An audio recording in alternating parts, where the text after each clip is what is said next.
ఏమండి, వైసీపీ వాళ్ళు 2 రోజుల నుంచి ఒక విషయాన్ని నిన్నటించే ఒక విషయాన్ని బాగా వైరల్ చేసేస్తున్నారండి.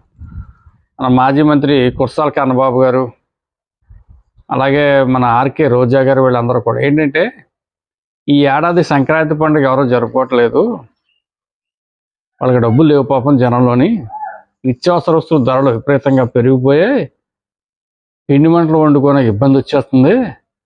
అదే మా జగనన్న ఉంటే అకౌంట్లో డబ్బులు వేసేసి కూడా ఇచ్చే సమయానికి నిత్యావసర వస్తువులు చాలా డెడ్ చీప్గా దొరికేసి దీంతో పండగ ఘనంగా చేసుకునేవారు, ఈ ఏడు అసలు పండగే లేదు అని కన్నబాబు గారు భోగి ముందు రోజు ప్రెస్ మీట్ పెట్టి చెప్పాడు. అలాగే రోజా గారు కూడా అలాగే చెప్పారు. నేను భోగి నాడు పెట్టింది ఆవిడ. వీళ్ళందరూ భోగి మంట కాస్తూ ఈ సోషల్ మీడియాలో పెట్టేయటం, వైరల్ చేసేయటం.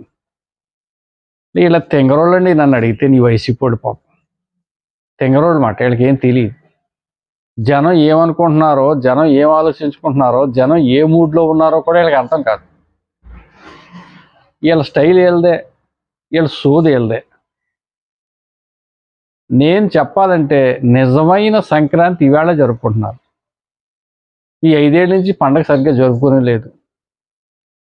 వేసాడు జగన్మోహన్ రెడ్డి, ఖాతాలో డబ్బులు వేసాడు, కాదని నేను అంటలేదు. కానీ రోడ్స్ అండి, ఎలా ఉండేయండి రోడ్స్? పండగ వచ్చిందంటే ప్రతి ఒక్కడూ కూడా ఆ యొక్క కోడి పందాలకనో, లేకపోతే సంక్రాంతి సంబరాలకనో ఎక్కడెక్కడెక్కడో బళ్ళు మీద కుటుంబ సమేతంగా వెళ్ళిపోయేవారు పాపం. ఈ రోడ్లు బాగోక పడిపోయి యాక్సిడెంట్లు అయిపోయి, భోగి సంక్రాంతి కనుమ 3 రోజులు చూసుకుంటే రికార్డు స్థాయిలో యాక్సిడెంట్లు జరిగిపోయి 5 ఏళ్ళు కూడా ఎంతోమంది క్షతగతలు అయిపోయారు. కొన్ని రోడ్లు బాగుందని ఇంట్లో కూర్చోవాలంటే కూర్చోలేం కదా. పండగ సరదాగా బయటికి వెళ్ళాలి, ఆ కారో ఆ బండో తీసుకుని, లేదంటే ఆటో ఫ్యామిలీతో వెళ్ళాలి. వెళితే ఇది సమస్య. ఇలా ఈ 5 ఏళ్ళు చాలామంది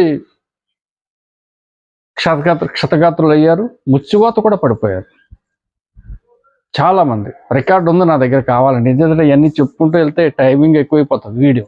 మీరు వినలేదు, ఏదో పండగ నాడు ఈ చావు కాలేటట్టు మీరు అంటారు నన్ను. ఓ మొక్కలో చెప్పాలంటే నిజమైన పండుగ ఇప్పుడు చేసుకుంటున్నారు. ఎలాగ చెప్పనా, పల్లె పండగ పేరు చెప్పి పవన్ కళ్యాణ్ గారు చక్కగా 15 ఆర్థిక సంఘం నిధులు తేవడంతో పల్లెటూరులో రోడ్స్ అన్నీ కంప్లీట్ అయ్యాయి. చక్కగా వేసుకుంటూ పోయారు. ముఖ్యంగా కోనసీమ జిల్లాలో చూసుకుంటే ఆ ఎదుర్లంక కానించి ఎక్కువగా సంక్రాంతి సంబరాలు అంటే ఎక్కువ జరుగుతాయి. కోడి పందాలు కావచ్చు, ఇతరత్ర సాంప్రదాయకమైనటువంటి అనేక కార్యక్రమాలు అటు పెడతారు బాగా. మరి అక్కడికి వెళ్ళాక ఒకప్పుడు ఎలా ఉండేదంటే రహదారులు చాలా దారుణంగా ఉండేవి. కానీ ఈ రోజున ఆ రోడ్డు అన్ని కంప్లీట్ అయ్యాయి, బ్రహ్మాండంగా వెళ్తున్నారు, ప్రజలు ఎంజాయ్ చేస్తున్నారు అక్కడ. అలాగే ఇటు పిఠాపురం సైడ్ గొల్లప్రోలు, చెందుర్తి, అన్నవరం దాకా కూడా, అన్నవరం దేవాలయానికి భోగినాడు అయితే కిటకిటలాడతారు జనం. మరి హైవే రోడ్డు కూడా ఇట్లా దారుణంగా ఉండేది. పవన్ కళ్యాణ్ గారు వచ్చిన ఆ రోడ్స్ అన్నీ కూడా ప్యాచ్ వర్కులు చేసి రోడ్డు వెడల్పు పెంచి బ్రహ్మాండంగా చేసుకుంటూ వెళ్ళిపోయాడు. ఆయన ముందే చెప్పాడు, పండగ నాటికి అన్ని కంప్లీట్ చేస్తాను, గోతులు లేని రోడ్లు నేను పూర్తి చేస్తాను అన్నాడు అతను. ఆయన అన్న మాట ప్రకారం కంప్లీట్ చేశాడు. హ్యాపీగా అన్నవరం దేవస్థానానికి వెళ్ళారు, పూజలు చేసుకున్నారు. అలాగే ద్రాక్షార్మ భీమేశ్వర ఆలయం, అక్కడ కూడా కిటకిటలాడారు జనం, అక్కడ కూడా రోడ్స్ క్లియర్ చేశారు.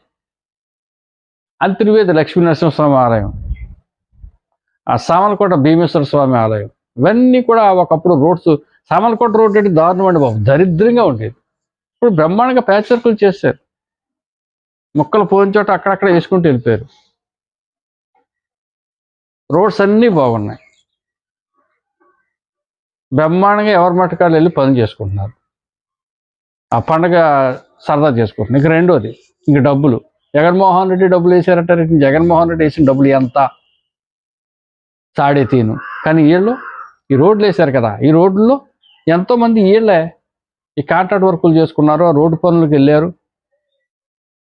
శుభ్రంగా ఆ పనులు చేశారు, ఏ రోజు డబ్బులు ఆ రోజు తెచ్చుకున్నారు, తిన్నారు, కష్టపడ్డారు, కష్టాలు చెప్పుకోదు. ఇంట్లో కూర్చుంటే పడిపోయి సోమవారపోతులు పెంచే డబ్బులు కాదు ఇవి. వర్క్స్ ఉన్నాయి, రోడ్స్ ఉన్నాయి, బిల్డింగ్స్ ఉన్నాయి, అన్నీ ఉన్నాయి, వర్క్స్ ఉన్నాయి.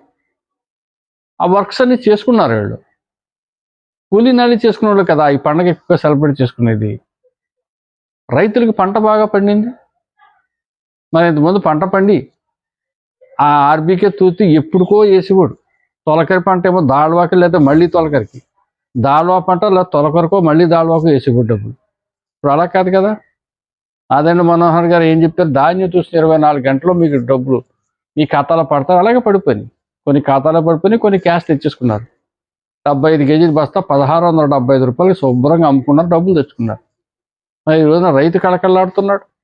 రోడ్స్ బాగున్నాయి, అగ్రికల్చర్ లేబర్ కళకళలాడుతున్నారు.